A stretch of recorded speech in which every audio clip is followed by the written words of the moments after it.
ఓం నమః శివాయ. ఓం నమో నారాయణాయ.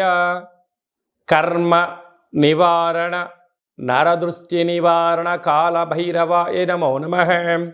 ఓం సూర్య అరిష్టేతు సంప్రాప్తే సూర్య పూజాంచ కారయేత్.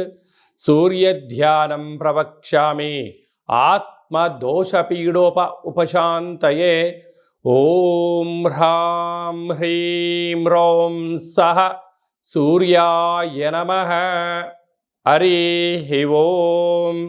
మా ఛానల్కి స్వాగతం. చూస్తున్న వీక్షకులకు ప్రేక్షకులకు ప్రియ కాళభైరవ భగవద్బంధులకి స్వాగతం పలుకుతూ మమ్మల్ని ఎంతగానో ఆదరిస్తూ ఉండబడినటువంటి ప్రియ సోదర సోదరీమణుల అందరిపైనను ఆరోగ్యకారకుడైనటువంటి సూర్య భగవానుడి యొక్క ఆశీస్సులను కోరుకుంటూ మిథున రాశిలో ఏడాది తర్వాత రవి భగవానుడు సంచారం అవ్వడం వలన 15/6/2024 నుండి 16/7/2024 వరకు ఏడాది తర్వాత మిథున రాశిలో రవి సంచారం చేయనప్పుడు అందరికీ నిండు నూరేళ్ల ఆయురారోగ్యాలను, అనారోగ్యం లేకుండా, పితృదోషాలు లేకుండా, ఆత్మస్థైర్యంతో అన్నింటా విజయం కలిగించేటువంటి మన మనోబలాన్ని అన్ని గ్రహాలలో అన్ని రాశులలో అందరికి ఎలా ఉండబోతుందో ఈ వీడియోలో సవివరంగా సంపూర్ణంగా తెలుసుకుందాం.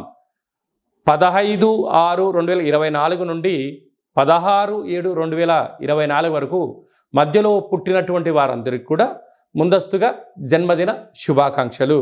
గతంలో వివాహం చేసుకున్న వారికి వివాహ వార్షికోత్సవ శుభాకాంక్షలు. వృశ్చిక రాశి వారికి ఏడాది తర్వాత రవి భగవానుడు మిథున రాశిలో అష్టమ స్థానంలో సంచారం చేయడం జరుగుతుంది.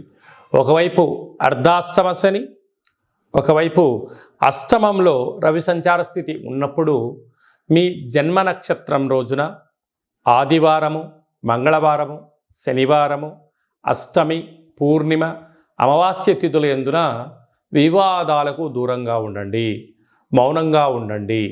దూర వాయు జల ప్రయాణాలకు కూడా వీలైనంత వరకు సవరించుకుంటే ఉత్తమోత్తమము.